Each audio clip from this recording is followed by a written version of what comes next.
한번 따라서 할까요? 부득이하여. 부득이하여라는 말은 어쩔 수 없다, 또 그렇게 할 수밖에 없다, 다른 방도가 없다라고 하는 뜻의 말입니다.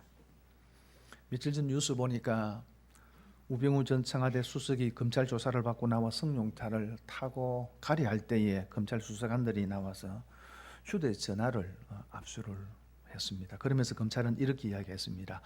부득이한 사유로 압수수색을 실시했다. 그렇게 할 수밖에 없었다. 그런 얘기죠. 살다 보면은 정말 부득이한 경우가 있습니다. 어쩔 수 없이 해야 하는 일들이 있죠. 사도 바울은 고린도 후서 11장 37절에 내가 부득불 자랑할진대 내가 나의 약한 것들을 자랑하리라, 그렇게 말씀을 합니다. 부득불, 또 불가피, 다 같은 말이죠. 부득이하게, 그 말입니다. 내가 어쩔 수 없어 불가피 부득이하게 자랑해야 될 경우가 있다면 나는 나의 약한 것들을 자랑하겠다. 바울이 그렇게 말했습니다. 정말 불가피하게 부득이하게 해야 할 때가 있습니다. 다른 방법과 다른 길이 없기 때문에 어쩔 수 없이 해야 하는 일들이 있죠. 그런데 때로는 어쩌면 많은 경우에 우리가 부득이하게라는 말을 사용을 하지만은 때로는 그 말이 나의 잘못을 합리화하고 정당화하기 위해서 사용할 때가 참 많이 있는 것 같습니다. 부득이해서 했다고 하지만 부득이한 경우가 아닐 때가 많다는 거죠. 오늘 본문의 12절에 이렇게 이야기합니다. 이에 내가 이르기를 블레셋 사람들이 나를 실어 길갈로 내려오겠거늘 내가 여호와께 은혜를 간구하지 못하였다 하고 부득이하여 번제를 드렸나이다 하더라. 사울의 말입니다. 이스라엘의 초대왕 사울이 사무엘에게 이야기하는 얘기입니다. 내가 부득이하여 번제를 드렸나이다. 어쩔 수 없어서, 다른 방법이 없어서 내가 이렇게 번제를 드릴 수밖에 없었다라고 말합니다. 사울이 왕이 된 지 2년쯤 되었을 때에 블레셋과 전쟁을 하게 되어집니다. 어느 정도 왕권이 이제 안정되기 시작하면서 사울의 군대가 3천 정도 되었습니다. 그 3천 가운데 2천은 사울이 지휘를 하고 또 1,000은 아들 요나단이 지휘를 하게 되어졌는데, 아들 요나단이 이스라엘 영토 안에 들어와 있는 블레셋의 수비대를 공격을 한 겁니다. 이로 인해서 블레셋과 큰 전쟁이 일어나게 된 겁니다. 그런데 블레셋이 큰 군대를 잃고 이스라엘을 공격해 오는데 그들의 군대의 규모가 어마어마했습니다. 병거가 3만이었습니다. 병거라고 하는 것은 말이 끄는 전차로서 한 명의 기수가 있고 말을 끄는 기수가 있고 그 외에 한두 사람이 더 타서 활을 쏘거나 칼을 휘두르는 당시에 있어서는 가장 강력한 무기입니다. 이스라엘은 그런 병거가 없었습니다. 다윗 왕 때에 와서 비로소 이스라엘이 병거를 갖게 되어집니다. 그리고 병마가 6,000이었습니다. 말을 타고 움직이는 아주 기동력 있게 움직이는 군대가 6,000명이나 되었습니다. 그리고 백성, 군대의 보병의 숫자는 바다의 모래와 같았다. 헤아릴 수 없을 정도로 많았다는 거죠. 이에 반해 사울의 군대는 다 합하여서 3,000밖에 되지 않았습니다. 그러니 사실은 비교할 수가 없죠. 자, 그렇게 되자 이스라엘 군대가 절박해졌다, 그렇게 말씀을 합니다. 이게 절박했다는 말은 피곤하다는 말입니다. 아직 전쟁이 시작되지 않았음에도 불구하고 블레셋의 강력한 군대를 보고 이스라엘 군대가 피곤함을 느꼈다는 겁니다. 전쟁이 벌어지기도 전에 심리적으로 압박을 받아서 힘이 빠지고 싸울 용기가 나지 않는 무기력한 상태가 되었다는 거죠. 그러자 어떤 사람들은 굴과 수풀과 바위 틈 은밀한 곳으로 도망을 쳐버려서 숨어버렸습니다. 그리고 또 어떤 사람들은 요단강 넘어서 길앗 땅으로 도망을 가버렸습니다. 그리고 사울을 따르는 남은 군인들은 두려워서 벌벌 떨고 있습니다. 게다가 사무엘이 이래가 되면 올 것이다, 7일이 되면 올 것이다 라고 했는데 아직 오지 않습니다. 비록 적은 군대이지만은 사무엘이 와서 하나님 앞에 번제를 드리고 나면은 전쟁에 출전을 해야 하는데 약속한 날이 되었는데 사무엘이 오지 않습니다. 그래서 사울이 사무엘을 대신해서 번제를 드렸습니다. 제사는 제사장만이 할 수 있는 일입니다. 왕이 해서는 안 되는 일입니다. 그런데 사무엘이 오지 않으니까 사울이 대신해서 번제를 드린 겁니다. 번제라고 하는 것은 짐승의 모든 것을 불에 다 태워 연기로 하나님 앞에 올려드리는 제사입니다. 완전한 헌신을 의미하는 제사입니다. 그렇게 사울이 제사를 드리고 난 이후 사무엘이 도착을 했습니다. 사울에게 묻습니다. 왕이 행한 것이 무엇이냐? 사무엘이 지금 사울이 뭘 했는지 몰라서 묻는 게 아닙니다. 그가 제사를 드린 걸 알았습니다. 그런데 왜 당신은 제사를 집례할 자격이 없는 왕인데 왜 당신이 제사를 드렸느냐 하고 물은 것입니다. 그때 사울이 대답을 합니다. 내가 부득이하여 어쩔 수 없어서 내가 할 수밖에 없었습니다 라고 얘기한 겁니다. 그러면서 부득이한 세 가지 이유를 이렇게 이야기합니다. 첫째, 백성이 흩어졌습니다.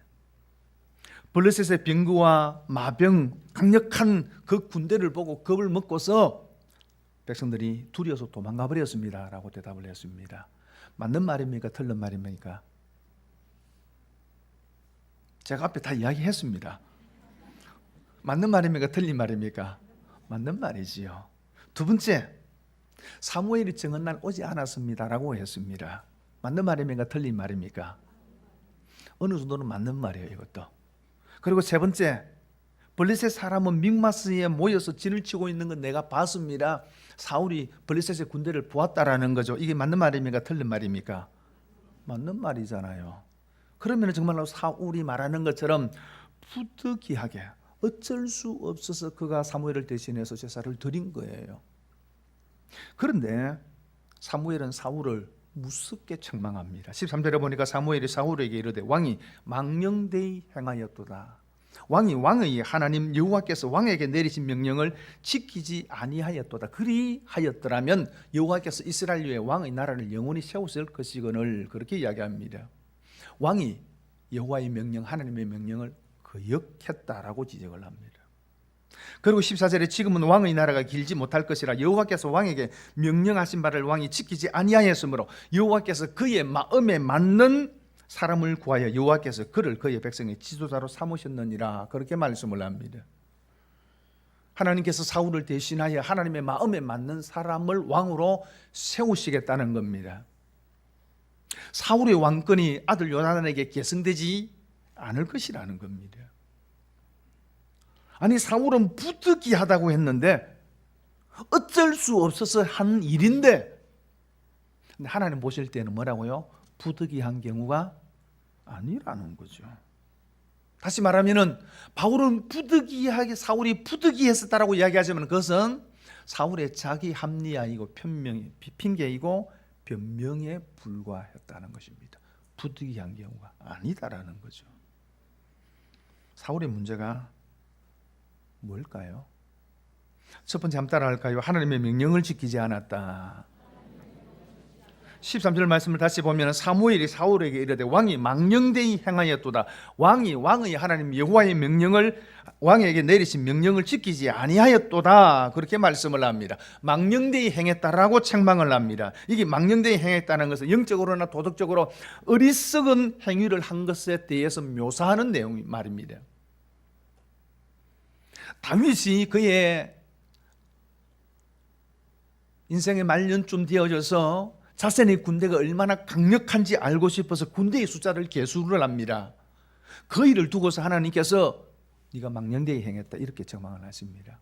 아사라고 하는 임금이 있었습니다. 그가 젊었을 때는 하나님을 의지했던 왕이었는데 그도 그 인생의 후반전에 나라가 위기에 빠지자 이방 나라인 아람 군대를 의지합니다. 그때 하나님께서 이 아사라를 두고서 이야기하기를 네가 망령되이 행했다 그렇게 책망하셨습니다. 다시 말하면은 어떤 위급한 처지 가운데서 자신의 문제를 해결하기 위해서 모든 인간적인 방법들을 다 동원하지만 정작 하나님의 위로와 도움을 구하지 않는 그런 행위에 대해서 하나님께서 어리석다, 망령되이 행했다 그렇게 말씀하신 거예요. 지금 사울의 행위가 그렇다는 겁니다. 그가 여호와의 명령을 지키지 아니한 것, 순종하지 아니한 그 행위가 망령되이 행한 것이다 라고 그렇게 책망합니다. 그러면은 사울에게 하나님께서 무엇을 명령하셨을까요? 사무엘상 10장 25절에 보니까 사무엘이 나라의 제도를 백성에게 말하고 책에 기록하여 여호와 앞에 두고 모든 백성을 각기 집으로 돌려보내며 그렇게 말씀을 합니다.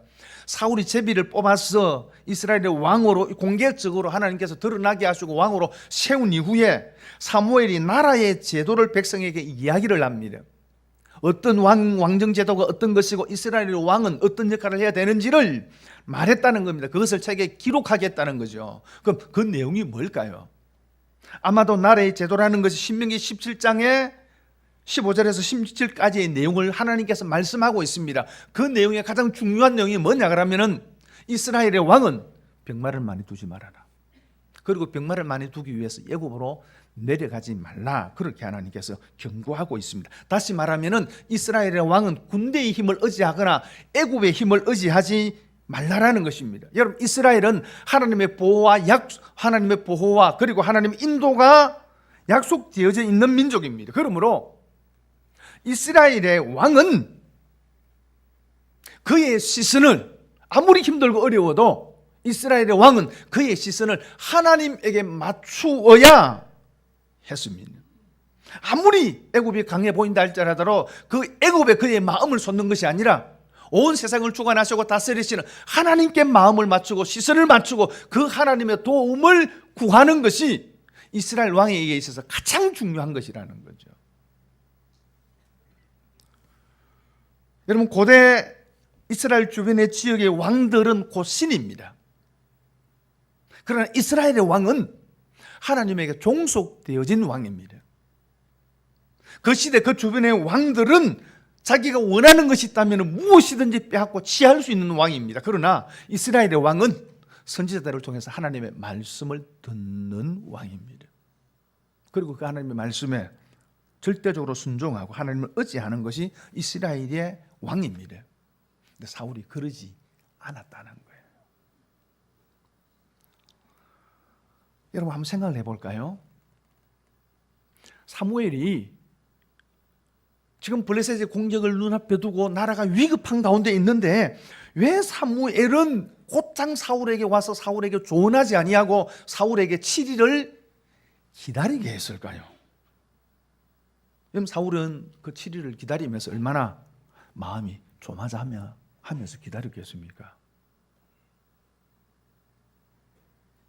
이 7일은 사무엘이 사울에게 올라오는 거리를 이야기하는 게 아닙니다. 이 7일은 사울의 행동을 평가하기 위한 특별한 의미를 지니고 있는 7일입니다. 다시 말하면 사울은 이 7일 동안에 사무엘을 기다리면서 뭘 해야 합니까? 사무엘이 와서 하나님께 제사를 드리고 그 이후에 하나님께서 그들에게 주시는 구원과 은혜를 소망해야 했습니다. 아무리 지금 상황이 불리하고 위급한 상황임에도 불구하고 인간적인 수단을 멈추고 오직 하나님의 도움만 강구하는 시간이어야 했습니다. 이런 면에서 7일은 사울이 하나님 앞에서 자신의 내면을 준비하는 시간이었고 이스라엘 백성 전체가 하나님 앞에서 겸손하게 하나님을 구하는 시간이어야 했습니다. 사무엘상 7장에 우리가 살펴본 대로 에벤에셀의 은혜를 그들이 얻게 되어집니다. 블레셋과의 동일한 전쟁에서 그들이 큰 승리를 얻음을 통해서 이가봇이 에벤에셀 되는 놀라운 역사를 경험합니다. 어떻게 그렇게 할 수 있었습니까? 그들이 미스바에 모였어. 우리가 범죄하였나이다 하고 하나님 회개합니다. 그들의 범죄가 뭡니까? 여러 가지가 있겠지만 가장 중요한 것, 하나님을 왕으로 인정하지 아니하고 그 하나님을 구하지 않은 죄입니다. 그들이 그 죄를 고백하면서 하나님만이 우리의 인생의 주권자이시고 구원자이십니다라고 고백하고 인정할 때에 블레셋과의 전쟁에서 큰 승리를 얻고 에벤에셀의 은혜를 경험하게 되어집니다. 그런데 사울은 그러지 않았습니다. 7일의 시간을 어떻게 보냈는지 우리는 알 수는 없지만 어쩌면 마음을 조마조마하면서 도망가는 군인들을 바라보면서 원망하면서 막연히 사무엘이 오기만을 기다렸던 것입니다. 그가 정말로 부득이하게 해야 될 일은 그들보다도 월등한 군사력을 가지고 있는 그 블레셋의 위협 앞에서 우리를 도와주실 분은 하나님밖에 없다라고 하는 사실을 알고 그 하나님께 도움을 구하는 것이어야 했습니다. 그게 부득이한 일이어야 했습니다. 그리고 사무엘이 와서 하나님 앞에 제사를 드릴 때까지 자신을 돌아보며 그 시간을 기다려야 했습니다. 여러분, 번제를 왜 드립니까? 왜 전쟁을 하기 전에 번제를 드립니까? 하나님 앞에 전체적으로 헌신하면서 또 한편으로는 하나님께서 우리를 도우신다라고 하는 믿음의 행위입니다. 하나님의 뜻을 구하는 것이고 하나님 앞에 모든 것을 맡긴다는 결단입니다. 번제는 요식 행위가 아니라는 것입니다. 전쟁을 하기 위해서 어떤 일을 하기 위해서 그것을 예배 드리는 때우는 식의 예배가 아니라는 것입니다. 신앙의 고백이고 믿음의 행위입니다. 그런데 사울은 그런 믿음이 없었습니다. 그저 어쨌든 간에 빨리 예배 때우고, 혹시 여러분 오늘 또 예배 때우십니까? 예배 때우시고 빨리 어디 가시려고 그럽니까? 그런 번제가 아니라는 거죠. 그런데 사울은 그 상황을 온전히 하나님 앞에 맡기지 못했습니다. 그저 형식적인 제사를 드리고 전쟁에 임하리 한 것입니다. 그에게 하나님께서 그 전쟁을 주관하신다라고 하는 믿음이 없었습니다. 그 하나님께 맡기고 그 하나님께 나아가면 된다라고 하는 믿음이 없었다는 것입니다. 그래서 사무엘을 통해서 하나님께서 말씀합니다. 왕이 여호와의 명령을 거역했습니다. 이스라엘 왕이 가져야 될 가장 중요한 요소, 어떤 삶의 위기 속에서도 하나님을 의지해야 된다라고 하는 그 하나님의 계명, 가르침을 순종하지 않았습니다 라고 지적한 겁니다. 그리고 또 한 가지는 따라서 할까요? 그는 충분히 기다리지 못했다. 8절 말씀 같이 읽겠습니다. 시작. 사울은 사무엘이 정한 기한대로 이르 동안을 기다렸으나 사무엘이 길갈로 오지 아니하며 백성이 사울에게서 흩어지는지라 7일을 기다렸습니다. 결코 짧은 시간은 아닙니다. 전쟁을 눈앞에 두고 있는 상황에서 7일은 긴 시간이죠. 많이 기다렸습니다. 게다가 백성들이 막 흩어지기 시작합니다. 사실 모든 일에는 타이밍이 중요한 것이 아닙니까? 결정적인 어떤 시점을 놓쳐버리면 일이 그르쳐지고 실패하기 쉽습니다. 그 상황에서 사울은 7일을 기다렸습니다. 참 쉽지 않은 일일 거예요. 그런데 그럼에도 불구하고 사울은 충분히 기다리지 못했습니다. 10절 말씀 같이 읽겠습니다. 시작. 번제 드리기를 마치자 사무엘이 온지라 사울이 나가 맞으며 무난하매. 근데 사울이 그렇게 번제를 딱 드리자마자 끝내자마자 사무엘이 온 거예요. 어디 숨어서 딱 지켜보고 있다가 끝나고 나니까 니 그랬지 하고 딱 나타나는 것처럼 딱 등장을 한 겁니다. 무슨 얘기입니까? 사무엘이 사울에게 내가 7일째 가겠다라고 약속을 했습니다. 7일이 되었습니다. 그날이 되었습니다. 근데 사무엘이 내가 오전에 오겠다, 오후에 오겠다 이 얘기는 안 한 거예요. 그날 오겠다 한 겁니다. 그리고 그날 왔어요. 그런데 사울이 볼 때는 뭐예요? 더디다고 생각한 겁니다. 7일째인데 왜 아직 안 오느냐라는 거죠. 그래서 안 온다고 생각하고 더디다고 생각하고 대신 제사를 드렸는데 사무엘이 그날 온 거예요. 사울이 생각한 것보다는 어쩌면 1시간 정도 늦게 왔는지 모르겠습니다. 그렇다고 해서 사무엘이 약속을 어긴 것이 아니라는 겁니다. 그럼에도 불구하고 사울은 왜 사무엘이 오지 않는다고 생각하고 제사를 드렸습니까? 사울의 조급함 때문입니다. 그 조급함이 사무엘을 충분히 기다리지 못하게 한 겁니다. 물론 시간은 기다리는 사람에게 따라서 특별히 기다리는 사람에게는 시간이 더 느리게 느껴집니다. 우리가 늘 매일 경험하는 게 뭡니까? 아파트 엘리베이터를 타고 기다릴 때는 왜 그리 엘리베이터가 빨리 안 내려오는지 타고 나니까 금방 올라가요. 그래서 때로는 우리가 생각하는 시간과 하나님이 생각하는 시간이 다를 때가 있습니다. 그래서 우리는 충분히 기다렸다고 생각하는데 하나님은 아직 아니다고 하실 때가 참 많죠. 믿음은 하나님의 시간을 기다리는 겁니다. 내 시간을 기다리는 것이 아니라 하나님의 시간을 기다리는 겁니다. 믿음이 있다라고 하는 것은 약속하신 하나님을 신뢰하고 충분히 기다리는 겁니다. 히브리서 6장 14절과 15절에 이르시되 내가 반드시 너희에게 복주고 복주며 너를 번성하게 하고 번성하게 하리라 하셨더니 그가 이같이 오래 참아 약속을 받았느니라. 하나님께서 아브라함에게 아들을 주겠다가 약속하셨는데 그 약속이 이루어지는 때는 그의 나이 100세입니다. 25년을 기다려야 했습니다. 아브라함에게 그 땅을 너와 내 후손에게 주겠다가 약속하시고 네 후손이 하늘의 별과 같이 많게 될 것이라고 하나님께서 약속해 주셨습니다. 이 약속이 온전히 성취될 때는 500년이 지난 다윗과 솔로몬 때입니다. 그래서 그가 아브라함이 이같이 오래 참아 약속을 받았느니라. 믿음은 기다리는 것입니다. 누가복음 2장 25절에 예루살렘에 시몬이라는 사람이 있으니 이 사람은 의롭고 경건하여 이스라엘의 위로를 기다리는 자라. 성령이 그 위에 계시더라. 예수님께서 이 땅에 오시고 결례를 위해서 예루살렘 성전에 올라가실 때에 아기 예수님을 알아보고 맞이한 사람이 있었는데 그가 시몬이라는 사람입니다. 그가 어떻게 그 예수님을 알아보았습니까? 이 사람은 의롭고 경건하여 이스라엘의 위로를 기다리는 자라. 메시아의 이 땅에 오심을 기다리는 그가 예수님을 알아보고 예수님을 맞이할 수 있었습니다. 그 예수님께서 우리를 위해 십자가에 죽으시고 부활하시고 성천하시면서 내가 다시 오겠다라고 그렇게 약속하셨습니다. 누가 기쁨으로 다시 오실 그 예수님을 맞이할 수 있습니까? 기다리는 사람입니다. 언제 올지 알 수 없지만은 기다리는 사람이 기쁨으로 신랑 되신 예수님을 맞이할 수 있는 거예요. 믿음은 기다리는 거예요.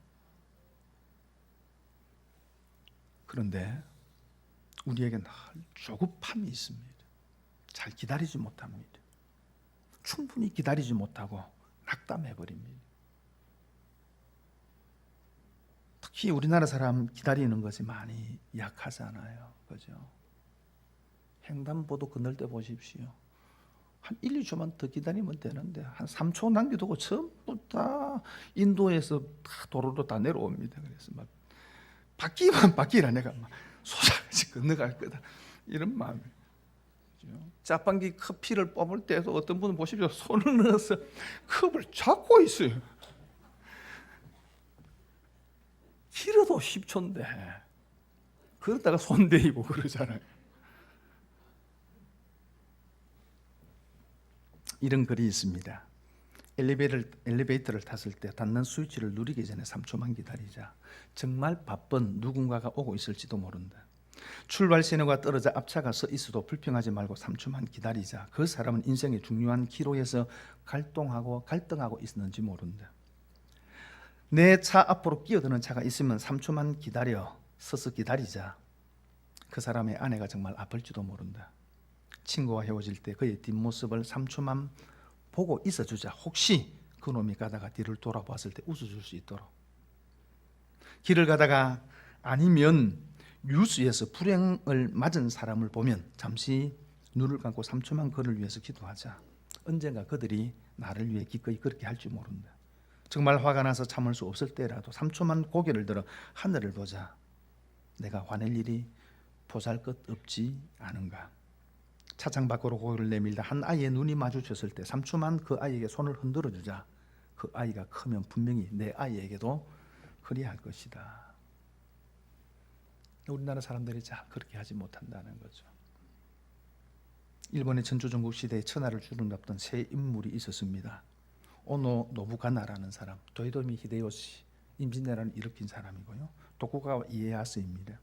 어느 날 한 현자가 이 세 사람에게 울지 않는 앵무새를 보여주며 울지 않는 이 앵무새를 어떻게 하면 좋겠나 질문을 합니다. 제일 먼저 오다가 이렇게 대답을 합니다. 울지 않거든 죽여버리자. 도요토미 히데요시는 울지 않거든 울게 만들자라고 이야기합니다. 근데 도쿠가와 이에야스는 울지 않거든 울 때까지 기다리자. 그때 이 현자가 도쿠가와 이에야스에게 당신이 언젠가 천하를 통일할 것이다 라고 말하며 그 앞에 절을 했다고 합니다.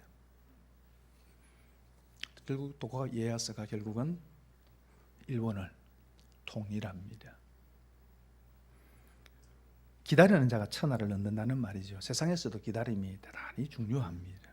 하지만 신앙에서 기다림은 더 중요합니다.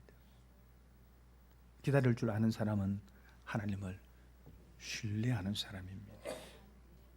하나님을 신뢰하는 사람이 잠잠히 기다릴 수 있습니다. 하나님의 섭리를 믿기 때문에 기다립니다.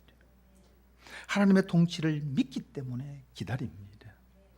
하나님이 나를 위해 일하고 계심을 믿기 때문에 충분히 기다립니다. 마귀는 조급합니다. 그러나 하나님이 기다리십니다. 기다림은 하나님의 성품입니다. 기다릴 때 하나님을 닮게 됩니다. 기다릴 때 마음은 고요해지고 기다릴 때 마음은 맑아집니다. 기다릴 때 하나님의 음성을 듣게 됩니다. 기다릴 때 하나님이 하시는 일의 결국을 보게 됩니다. 여러분 많이 기다리셨습니까? 참 많이 기다렸죠. 왜 하나님이 일하시는 것이 이렇게 더딘지 그렇게 생각될 때도 참 많죠. 그러나 조금 더 기다리십시오. 충분히 기다리십시오. 물이 끓는 온도는 100도입니다. 99도가 되어서 불을 꺼버리면 물은 끓지 않습니다. 100도가 될 때까지 기다려야 합니다. 충분히 기다려야 합니다. 사랑하는 여러분, 하나님을 믿으십니까? 하나님의 일하심을 믿으십니까? 하나님 오늘 또 우리의 인생을 인도하시고 주관하신 분임을 믿으십니까? 그러면 기다리십시다. 그 기다리는 동안에 우리 자신들을 돌아봅시다. 그 기다리는 동안에 하나님 앞에서 내 모습이 어떤지 돌아보십시다. 겸비하게 내 모습을 가꾸십시다. 그리고 하나님의 때가 있음을 굳게 확신하고 충분히 기도하고 기다리십시다. 여호와 앞에 잠잠히 참고 기다리는 자가 복이 있습니다. 그 사람이 하나님의 약속의 성취를 보게 될 것입니다. 믿음은 충분히 하나님을 신뢰하고 충분히 기다리는 것입니다. 오늘 또 이런 믿음을 가지고 살아가는 저와 여러분들 되기를 바랍니다.